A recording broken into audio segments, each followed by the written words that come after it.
Do'stlar, bu video biroz jirkanchli bo'lishi mumkin, lekin juda ham katta foydali video bo'ladi deb o'ylayman.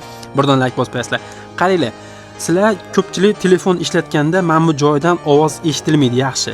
Buni gaplashganingizda ovoz yaxshi eshitilmayapti-da, deysiz, to'g'rimi? Bunga sabab bu kir bilan to'lib qoladi. Juda katta kir bilan to'lib qoladi. Men ko'rsataman sizlarga. Men monitorga qo'yapman, do'stlar, mana ko'rsanglar, orasi juda ham katta mog'or bosib qolgan. Ya'ni qarang, to'lib qolganda sizlar buni ko'pchilikda bo'ladi bu narsa. Hozir shuni men sizlarga tozalashda o'rgatib qo'yaman va telefonda og'li kolonkasi cho'tki ishlaydi va bemalol gaplashasiz. Undan tashqari pastki kolonkani men sizlarga tozalashni ko'rsataman. Qaranglar, buning uchun bizga oddiy ma'mul igna kerak bo'ladi, do'stlar. Shu bosib chiqamiz. Bosib chiqqanda o'rtada shu musor axlatlarni ikki chekkaga suradida, o'rtada kolonkaga yo'l hosil qiladi, do'stlar. Ko'rdinglar?